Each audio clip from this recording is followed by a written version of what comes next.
10. Okay. Good evening, everyone. Thank you so much for being here, to yet another evening of the Book Club Pune. I am very, very excited about this session because I have this wonderful opportunity to be in conversation with two authors. And I want to tell you the two authors are Dr. Ruby Gupta, she's here, and Manisha Singh, who you can see on your screen. And when I was not supposed to do this session, I want to tell you, but when I heard Moini speak about Ruby and Ruby's book, I was the one who told Moini that I have to do this session. Nobody else can do this session. Ruby and I were in school together. And many years, some years ago, we sort of found each other on social media, and then we've kept in touch. And when the book club decided to do it, I said, this belongs to me. Nobody else can do this. And and then, of course, I got a chance to read Manisha's book as well. And I truly believe I am the one who needs to do this. And I'll tell you why. I am the chosen one for sure, because Manisha has written a book about women, about stories about women, and it's a lot to do with the work that I do in diversity as well. So that's absolutely fabulous. So welcome, Ruby and Manisha. The way we're going to do this is we're going to spend the first half hour with speaking to Ruby and Ruby's book. So 6 to 6:30, and then 6:30 to 7, we'll discuss Manisha's book. I don't know how we're going to do it in half hour. I think I need a lot more time for both the books. There's just such lovely books, but let's try and do the best that we can. So let me go ahead and introduce Ruby to you all. Dr. Ruby Gupta is the best-selling author of 9 books. Wow. She's a double gold medalist in English literature. She's an awardee of the GSC USA by Rotary International, recipient of the Pratibha Samman Award for journalism. Now, the interesting one is that she's been honored as the International Writer in Residence at the International Agatha Christie Festival 2022 in Devon in England. And her 9 books include, her last 3 have been murder mysteries, The Secret of Leifeng Pagoda, which we're going to talk about, No Illusions in Xanadu, A Degree in Death, which was also longlisted for the Crossword Award, and many other books that she has written. She has worked as a journalist with Mirror Today, the Tribune, the Free Press Journal, and she also teaches MBA, BTech, BSc students. She is currently the professor and the HOD Humanities at the Indian Military Academy in Dehradun. So Ruby joins us from Dehradun. Thank you so much, Ruby, for being here. And very, very quickly, let's get started. I want to get started with my first question itself, Ruby. Humanities and Indian Military Academy. How do these two even come together? First of all, let me say that it is such a pleasure being here with the Pune Book Club. And of course, Sunita, I mean, we go back so many years, decades rather. So what an absolute pleasure to be here. And with all of you, I mean, this is so nice. Now, coming to Indian Military Academy, what we train our soldiers to be the future military leaders. And a future military leader must have a dose of human values. It's not only about military training, it's also about leadership, it's about human values, it's about literature, it's about understanding the qualities which go into making of a hero. So all those subjects, all those aspects are taught to them. The importance of emotional intelligence, for example, the importance of soft skills. So you cannot be successful in your professional life without humanities. So that's why humanities is a part of it. And coming to the brass tacks, it's actually, we teach BA and BSc students at the Indian Military Academy. So our curriculum is approved by JNU, and they get the degree of BA and BSc from JNU. So humanities is a part of the curriculum. How fascinating, Ruby, really, and so wonderful that for the importance given to soft skills. So wonderful to actually hear that. Before I actually get to the book, and I want to very quickly get to that because I think there's so much to discuss in that book. Very quickly, tell me what inspired you to take up writing. I know you love teaching. I know your deep love for spirituality. How come writing, and why did that come up? And also, how come the mystery genre? Well, actually, I was a lonely child, and books became my best friends, and I loved reading. I was so crazy at one point of time, and this is in Pune. I used to read 5 Mills and Boons in a day. And I would They're not, not worth much more. I would not recommend anybody reading Mills and Boons. That imbued me with the romantic notion. But books were my first love. They took me to places and honed my imagination, and I just loved it. And when it came to doing something with my life, I thought I should do something which I love. And I very systematically wrote down what all do I love. And of course, books were the first in the order that I listed. And I thought, to enrich my life, let me immerse myself in what I love. And so, because I loved reading, I started writing. That's how I came into writing. And as far as the mystery genre is concerned, I picked up my first Agatha Christie when I was in Loreto Convent in Delhi. And it was love at first read in that library of Loreto Convent. I mean, she engulfed my heart. And every book, it was a competition between me and Agatha, whether I'm able to guess the murderer or she is going to be one up on me. And she always was. So I loved mysteries, and then of course I went on to Sherlock Holmes and all the mystery writers.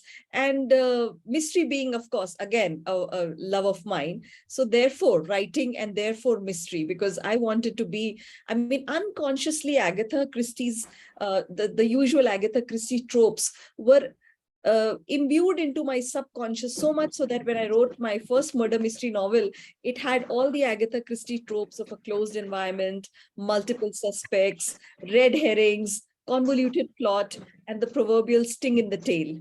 So that's how.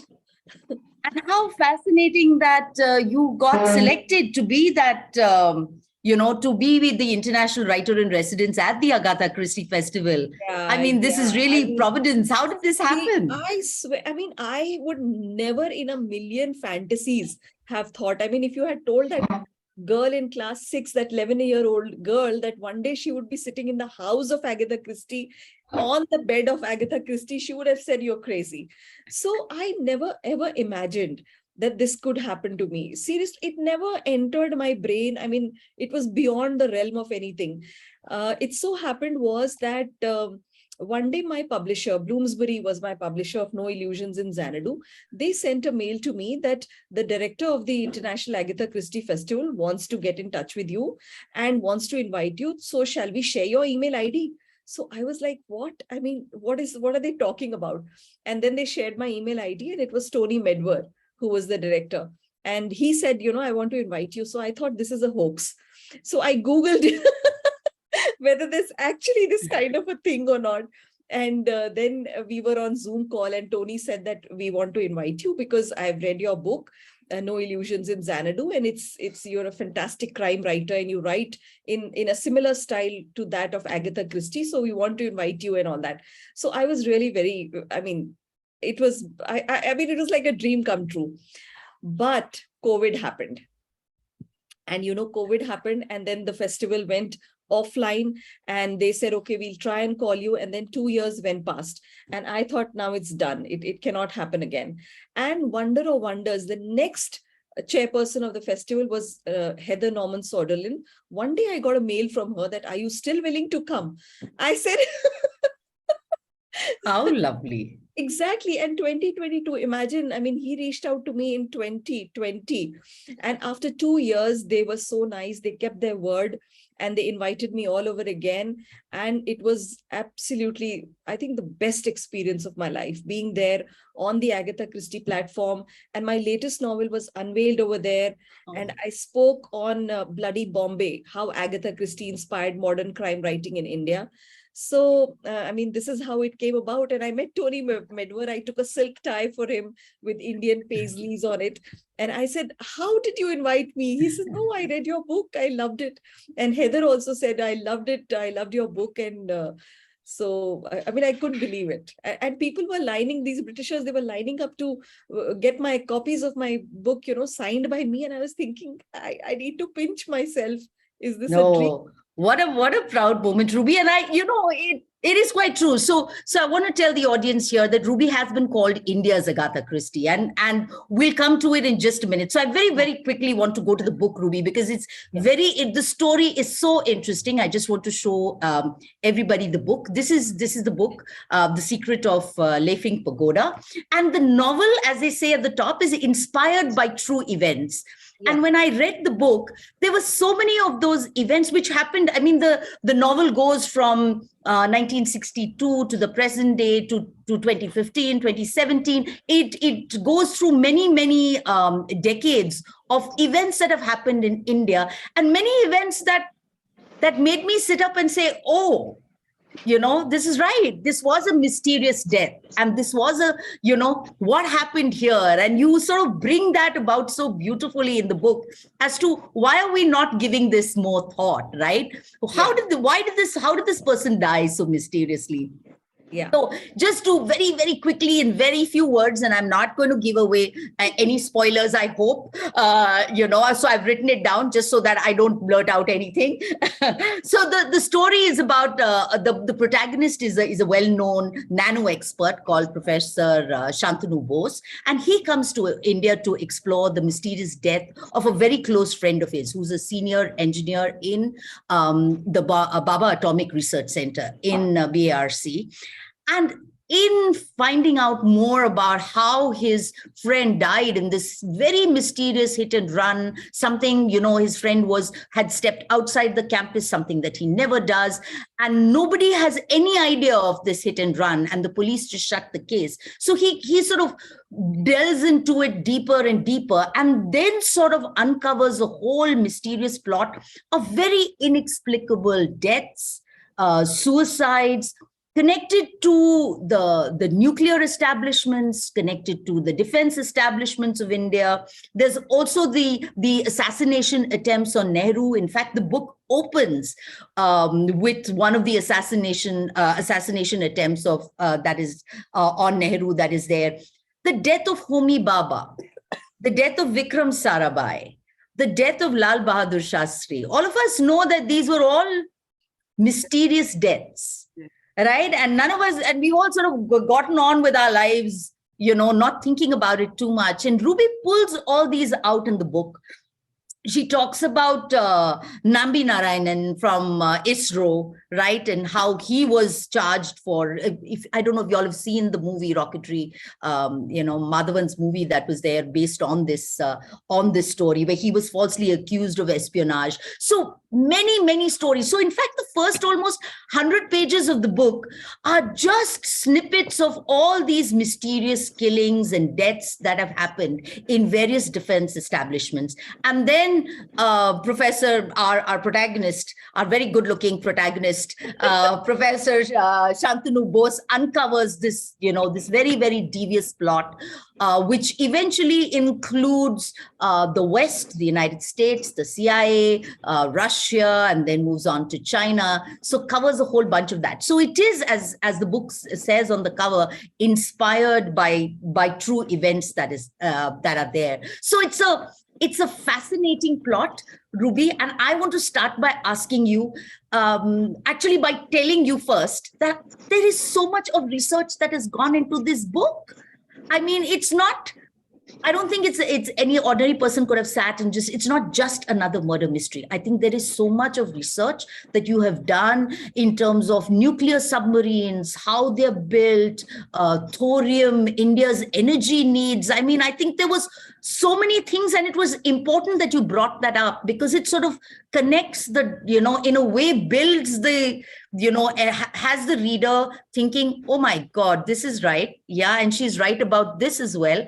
And, there is more to this story. So it sort of builds up that whole intrigue that is there. So Wow, how much research went into this book? And what was the motivation to write this? Well, first of all, Sunita, thank you so much for this comprehensive summary of the book. You have so nicely encapsulated everything that I have talked about in the book. So, yeah, thanks a lot. And as far as the motivation for writing the book is concerned, after I had finished No Illusions in Xanadu, I was wondering what to write about, and I was going to write on a real murder mystery in Dehradun.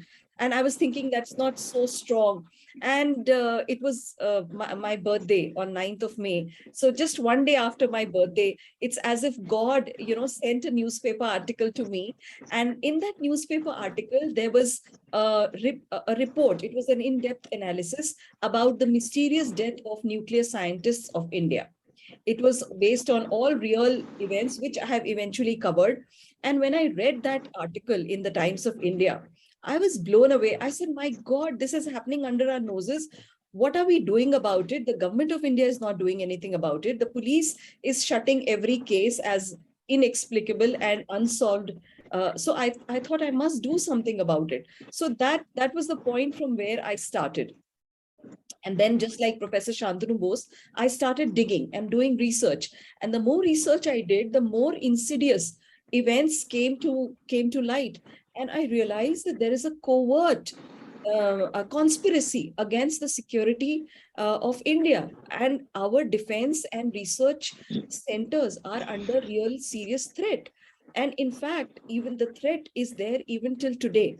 And I thought I must write something about it. And there must be a debate that we are under attack, not just covert, not just overt, but covert attack. Our defense establishments, our nuclear establishments, they are all under threat right from pre-independence till today. I mean, we could have had the atomic bomb much before the first time it was tested at Pokhran. This is in 1950s when Homi Bhabha told Nehru that we have the competency. But we were not allowed to be, because the Americans, the developed nations, did not want us to attain nuclear self-sufficiency. So all these things, when I read, and I thought I must write it. And I did research for years and years. I mean, I had so many notebooks. I use these kind of spiral notebooks. And incidentally, at Agatha Christie's home, I found out that she also used these kind of spiral notebooks to jot down. So I have at least 5 or 6 of these kind of notebooks, which I filled with reams and reams of data. And then the challenge that I faced was that I didn't want it to be a newspaper report. I had to put it in the form of an interesting, fast-paced story and kind of sort of, dumb it down a bit. Because if I went too much into nuclear technology and fission, and if you will notice in the end, the atomic bomb, how it is made, I actually talked to physicists that how is the atomic bomb constructed, did a whole lot of research on nuclear fission, fusion, the fat boy, which was dropped on Hiroshima and all.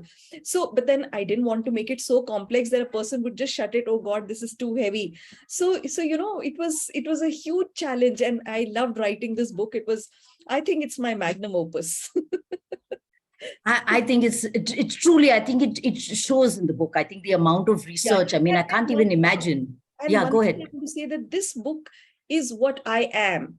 I mean, like many times, I would also talk about gender. The feminine gender is supposed to write about love stories or dowry or these kind of so-called feminine issues.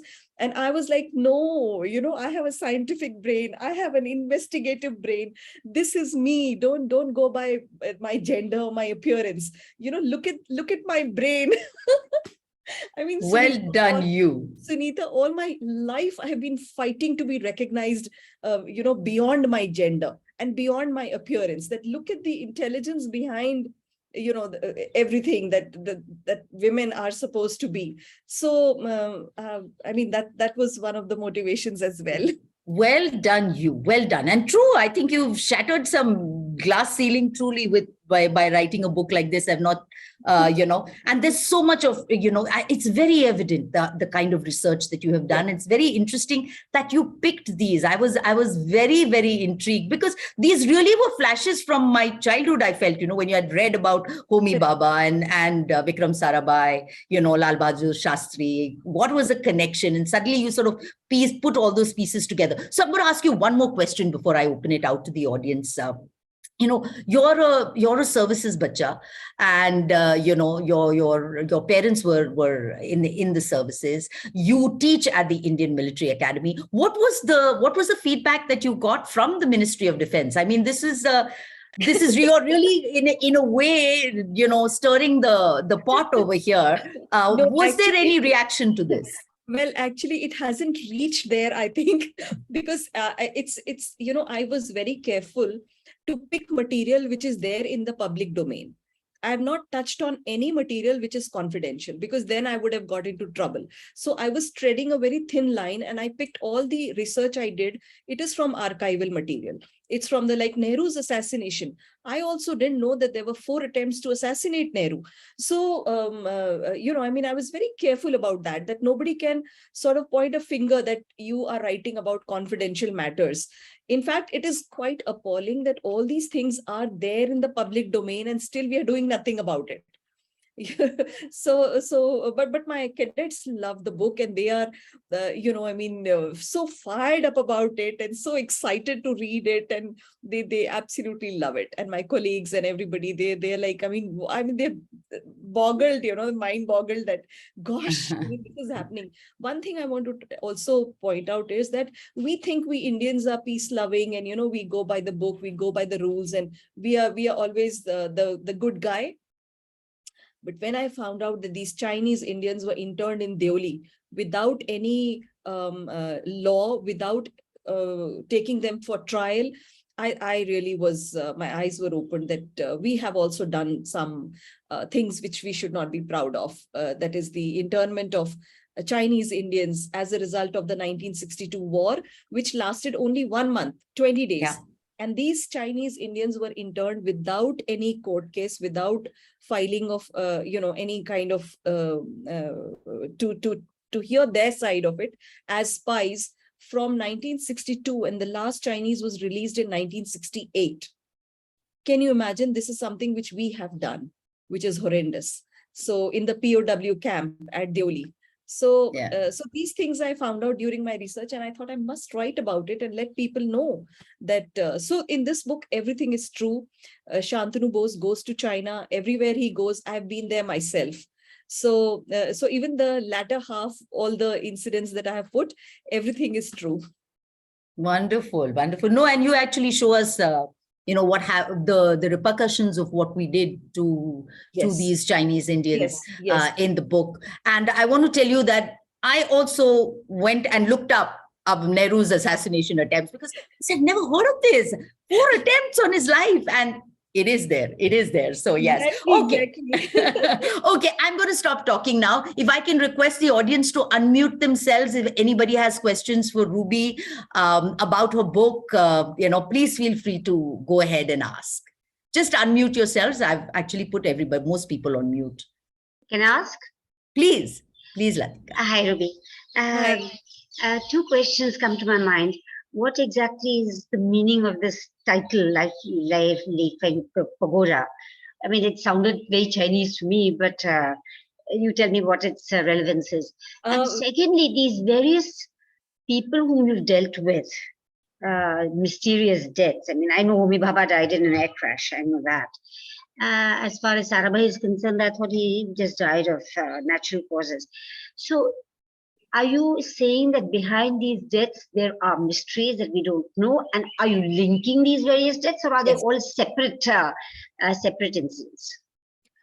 Well, to answer your first question about Leifeng Pagoda, pagodas are holy places where the Chinese worship. They are predominantly a Buddhist country. So the Buddha is worshipped. So Leifeng Pagoda is a place in Hangshu in China where I have actually been. And when I was there and I was going through the entire pagoda, and at the same time I was mulling over my novel, and it occurred to me how I can link the Leifeng Pagoda, which is an actual place. The photograph on the cover I have taken, in fact. So it's the photograph which I clicked. So then I decided to link the Leifeng Pagoda with the climax of my novel. So that is the place which exists over there. It's like a Buddhist stupa, which is the Chinese version of the stupa, you can say. That is point number 1. Secondly, you must be aware there was a ex-CIA called Robert Crowley, who has also he has written a book about how the CIA were watching Sarabhai, and Sarabhai confided in his lady friend. He was involved with a lady apart from his wife, and he confided that he feels that he's being watched by the CIA, and the Americans did not want us to progress at all. So he died when he was at the top of his game at the age of 52 of a supposed heart attack. So I've kind of insinuated these two things, that the CIA were watching him and they did not want India to progress. They did not like this progress of India. So that is one of the things. The other things which I have sort of linked everything together. One very startling death that I would like to bring out at this point of time. INS Vikrant is the first, Arihant, sorry. INS Arihant is India's first nuclear submarine. And the chief engine room officer and the chief engineer of INS Arihant, they were poisoned and their dead bodies were placed on the railway tracks of Vizag railway station. And a passerby noticed these two bodies and he realized that they are dead. And the station master was called, and it was found that they had been poisoned and placed there. The idea being that a train would pass over them and they would die. Now, isn't this strange that the chief engine room officer and the chief engineer of Arihant nuclear submarine, both the bodies are placed? Can it be an accident? I ask you. This is a clear-cut case of murder, and the police closed the case. Another thing I want to bring to light is that the police closed the case. The police has closed the case, and they were in the early 30s.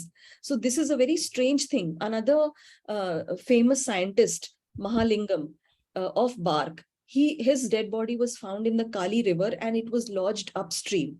Now, if somebody commits suicide, the body will float downstream. How come the body was lodged upstream? Strange. But the police closed the case. So I have sort of I'm trying to ignite a debate that let's look into these things. DRDO computers are hacked by the Chinese. We know it.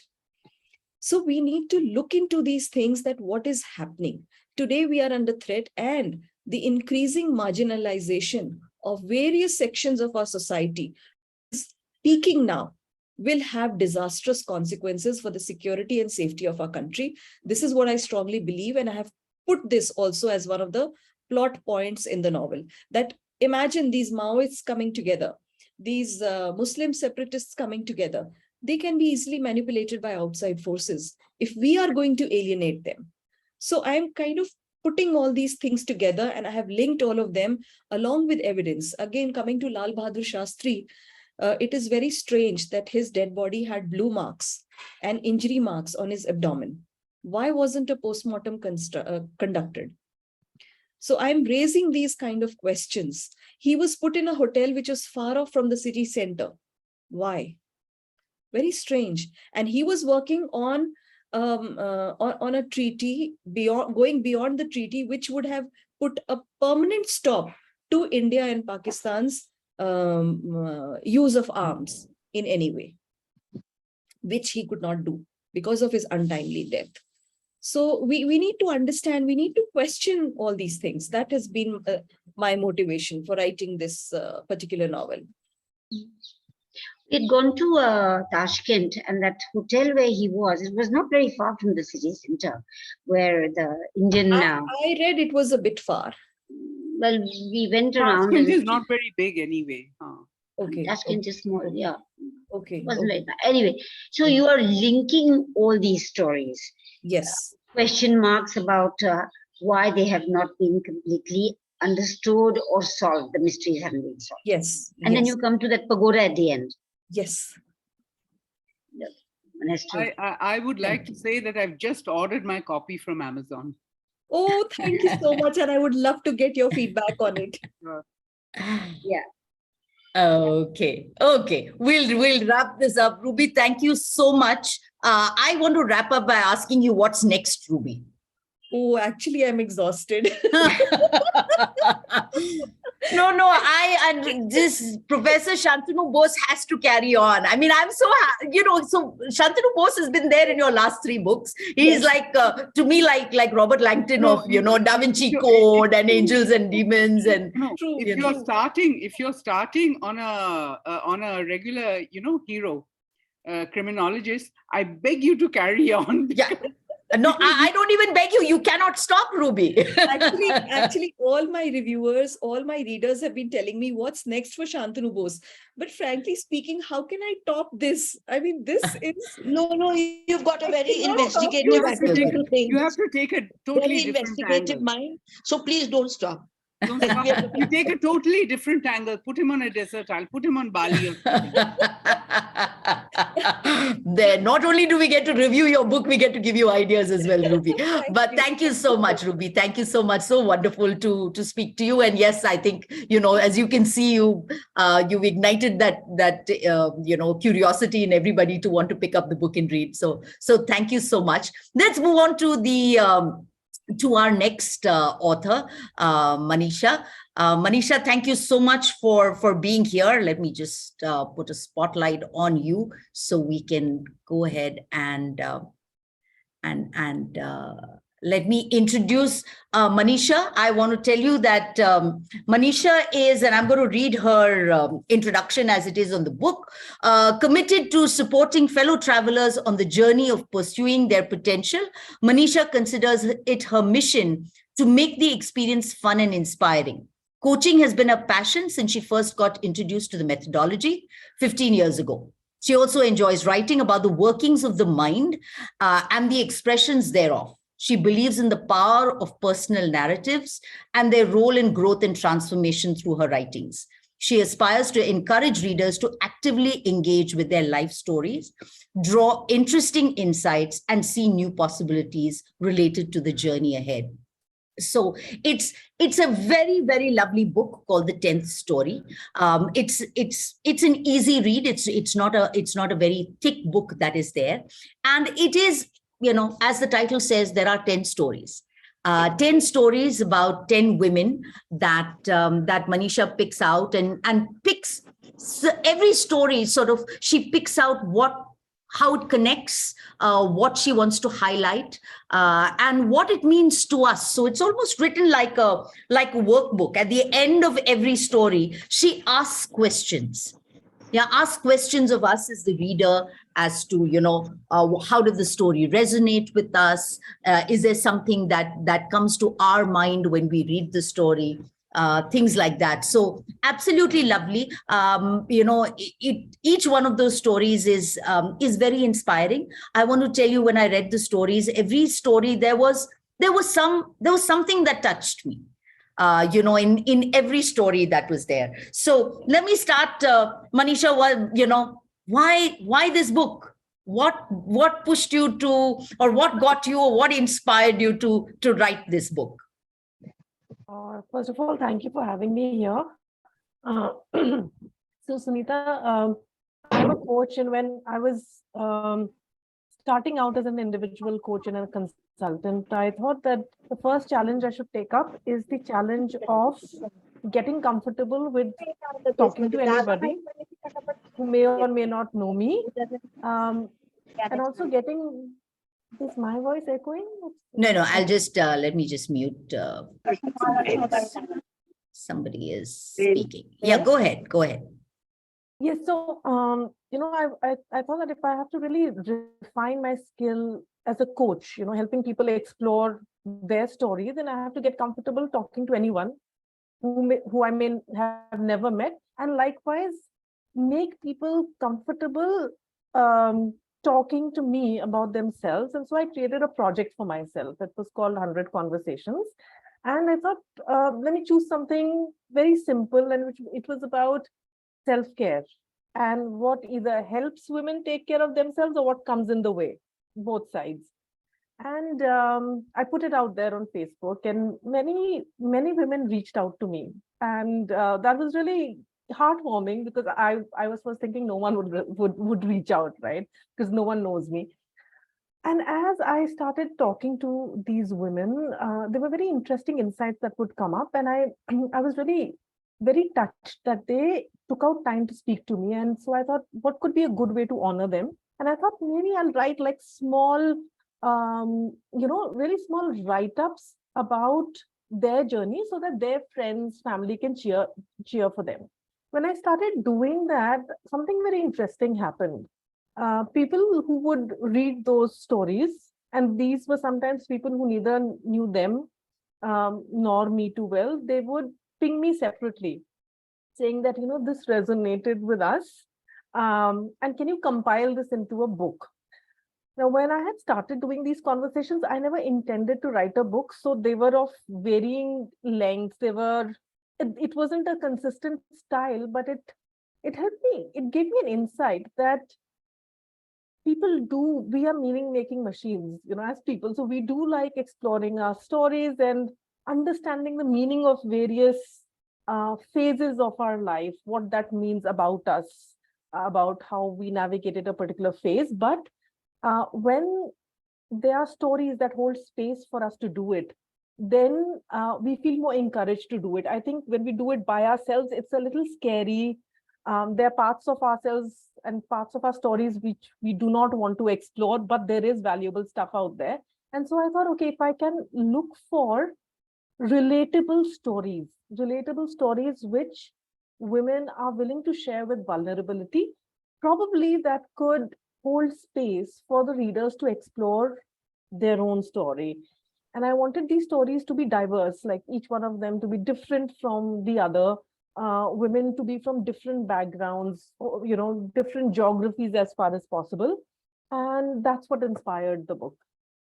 Yeah, it is fascinating. And when you say about different stories, I know that each story sort of stood out for me. The first one about Upasna being grateful about the life that we have, right? And Anima not giving up on her dream, and Kavya who finds the courage to stand up. I think there's always so much in those stories. But you spoke about 100 conversations, and I want to ask you, did you manage those 100 conversations? No, I stopped at around 40 and started working on the book. I didn't complete the 100. 100 for me at that point of time was kind of symbolic to a number. And later on, I realized that 100 was also, can be interpreted as literal. It was like 100 kahaniyan, that way. But yeah, I do feel like maybe I can pick it up at some point of time and go till 100. Yeah, I hope you do. I think there are each one of us has a journey. So there's so much, and you have such a wonderful way of actually pulling out the learnings from that. Sometimes we all look at our lives and feel, this happened and that happened, and we don't see our own strength and what we have done really. And you do such a fabulous job of really in each story pulling out where that person really shone in what they did and what they achieved, which is so lovely. So how did you pick these 10? Now I will come to the 10th later, but there are 10 stories, and why did you pick these 10? I actually had more stories, Sunita. I picked up these 10 because my criteria was the story should touch me in a way that it, makes me cry. So these really moved me, like some of them, each time I read them, it like shifts something within me. The second was that the person who shared the story with me should be okay with sharing it with vulnerabilities. There were people who shared it, but then later on they were not okay with certain parts being shared. So, those, then I couldn't share them in the book. And the third was a constructive vibe to it. Something that is uplifting, something that uplifts the mood and leads the mind into a constructive, thought process. So yeah, those were three things that were, the guiding principles, so to speak. How lovely. And you also, you've also got the reader to actually think through something. So it's not just a story. The story itself is very powerful. I'm also a storyteller. I'm part of a storytellers group, and we know the power of telling stories, right? And when you tell stories and then you have the discussion, you want people to think through. It's not just a story. That story is telling you something. It's trying to get your mind open to things, and you do that with that little exercise at the end of every story. Now, was that intentional? That is what you wanted to do? I was thinking, Sunita, that there are people who I may never be able to, really people who are just like people who have reached out to me saying that, why don't you put these into a book? But probably I'll never be able to meet them, never be able to interact with them. How do I create something where a reader is a part of the book? How can I make this an experience rather than just, going through a book? Can it become as immersive as watching something? And yet be very easy, not very time consuming. And that's when I thought, okay, how about making it like a conversation between the reader and the protagonist of the story and myself. And that's when the idea of just adding just simple questions which can have any answer, where there's no right or wrong answer. But when you just look at all your answers, you get some insights about who you are and, as a person, and, how rich the journey has been. Because just like you beautifully articulated, like each one of us have such rich experiences, which, we may at times downplay unless and until there's a nudge to really honor our journey, the challenges that we've navigated, what we've learned from it. No, that's so lovely to hear. Really, it just sort of resonates a lot with me. All the things that you're saying. So let me ask you one last question, and then I'll zip it. I've got plenty of other questions, and then I'll open it out to the audience. But so, why 10 stories? I mean, you did 40 conversations. I know some of them you thought were not, but why not 20? Why not 25? Why 10? And then also tell us about the 10th story. What were you hoping to achieve with that 10th story? Yeah. So, in my work while coaching, there are multiple coaches who say, somewhere I want to inculcate the habit of reading, but when I pick up a book, I just get very overwhelmed. So I thought, what is the shortest that I could make it? And I thought that 10 is the shortest that it can be. And that's how it became the 10th story, because I thought, like, can I, even for people who are not reading consistently, can it be so easy that when they pick up, they feel, yes, I can complete it cover to cover. And so that's how I thought maybe this is the optimal number. And the 10th story, I was hoping the 10th story to be an invitation for the 10th story to be unique each time the book is picked up. So I'm just maintaining the suspense here. But that's the hope, was that people get curious about themselves and the lives that they have led so far, and to just get aware of who they are, and from that place just feel that they can make choices. They have made choices in the past, and they can make choices and enjoy the journey ahead. Yeah, actually, it's very motivating. And, even in the areas of diversity, they always say that, if you have a role model, if you know that you can see that somebody else has gone through something or somebody else has achieved something, it then validates and sort of allows you to be able to explore that as well. So it's wonderful to be able to have those stories. Okay, I'm going to keep quiet for now, and please unmute yourselves. This is open for discussion. Any questions that you may have for Manisha, please feel free to ask. I've ordered this book too. Oh, thank you. So touched. Would love to hear your feedback. Sounds very interesting. So yeah. Can I ask a question? Yes, of course, Latika. Well, I haven't read your book, but I'm going by what I've heard, that the way you look at the subject matter that you handled in each story, these are inner journeys of people, sort of paths of discovery, I think, in different ways, possibly different characters, different settings. And each is around this theme of coming to know yourself, getting to know yourself, the hurdles in your life and how you face and how you actually overcome them. What are your strengths? What are your weaknesses? These are inner journeys, if I understood right from what is being said.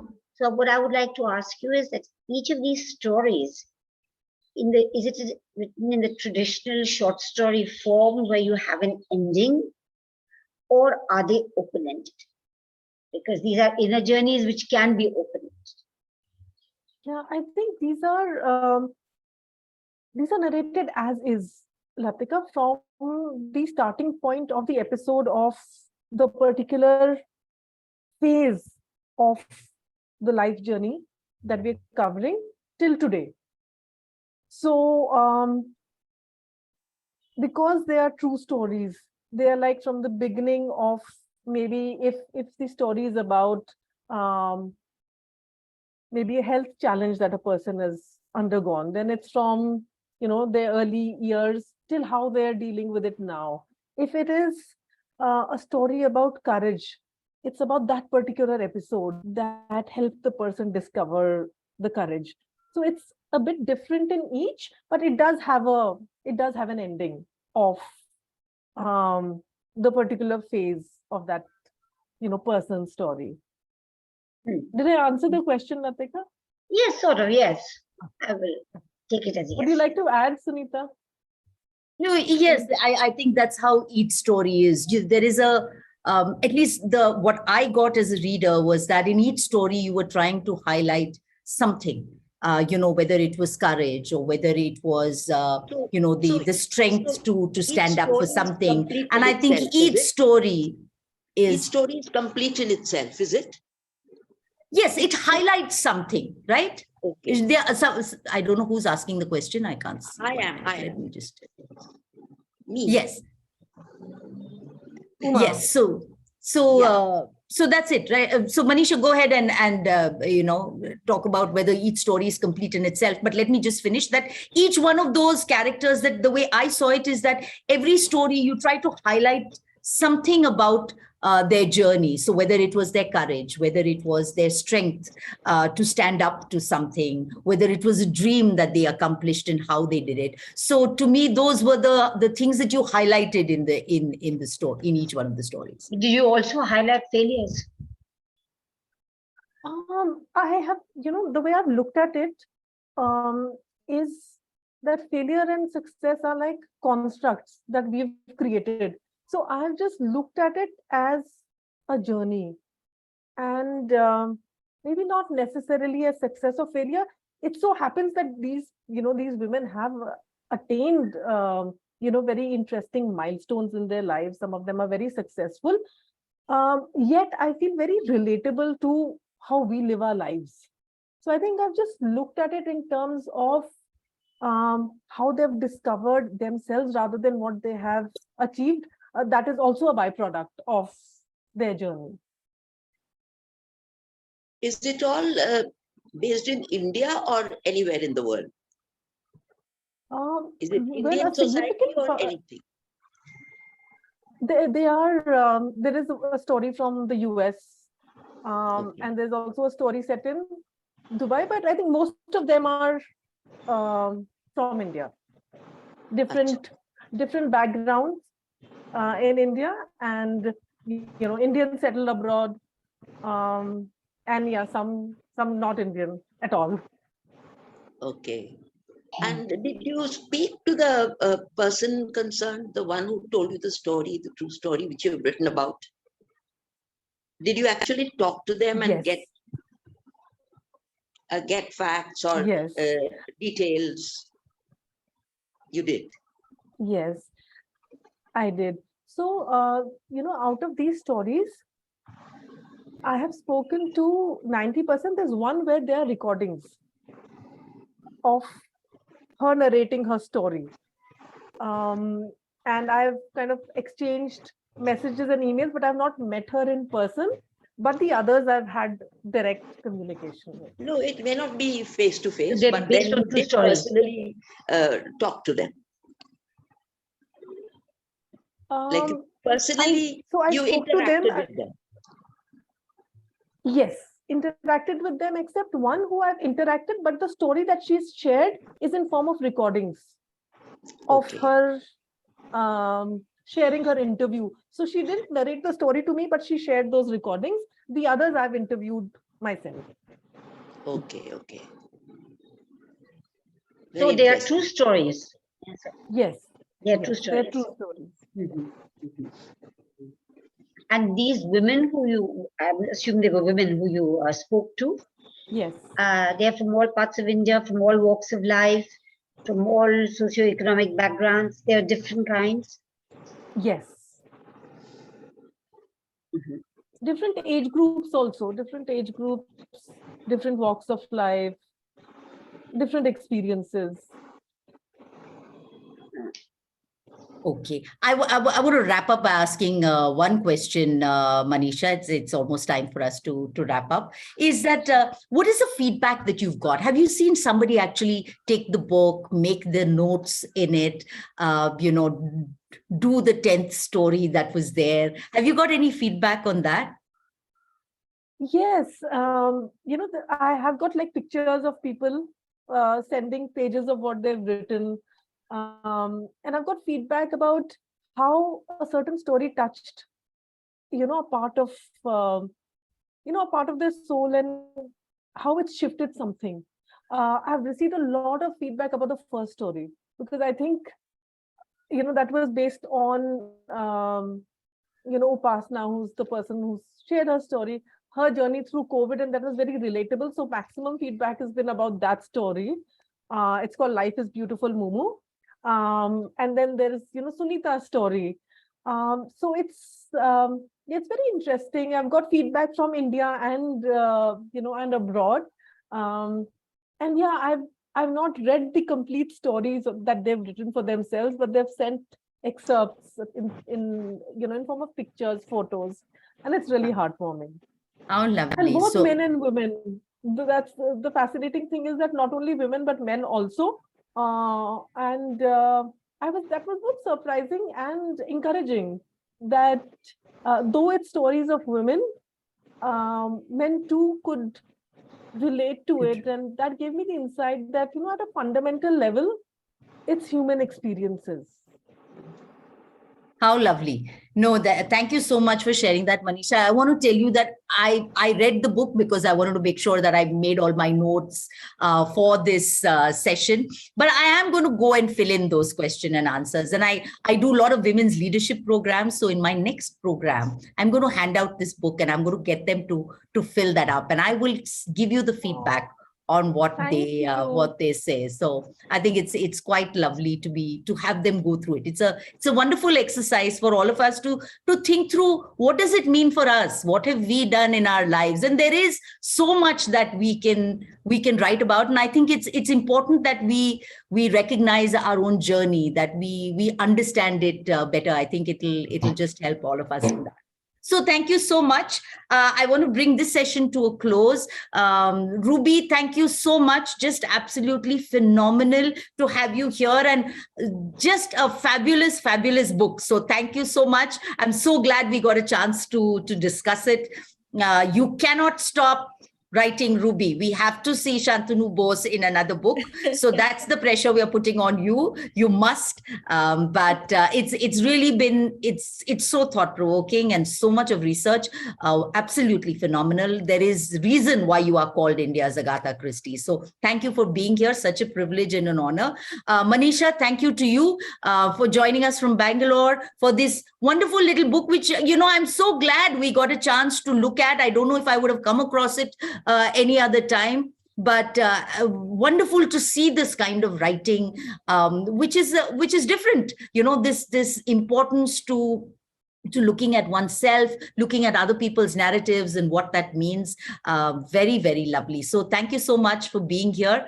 Such a privilege. Yeah. Thank you, everybody. And we'll see you at the next session. Thank you. Good night. Good night. Goodbye. Thank you so much, Thank Sunita. you. It's been an absolute pleasure, and your questions were fabulous. And the lovely audience. It's been so great to be here. Really very nice. Thank you. Thank so you. much. Thank you for I speaking to us. enjoyed the questions, and yeah, it was really amazing. I could feel the presence. Like everyone listened with so much love. Very grateful. Thank you. Thank you. Thank you. Thank you so Thank you. much. Bye. Good evening. Bye. Have Bye. a good evening. Bye.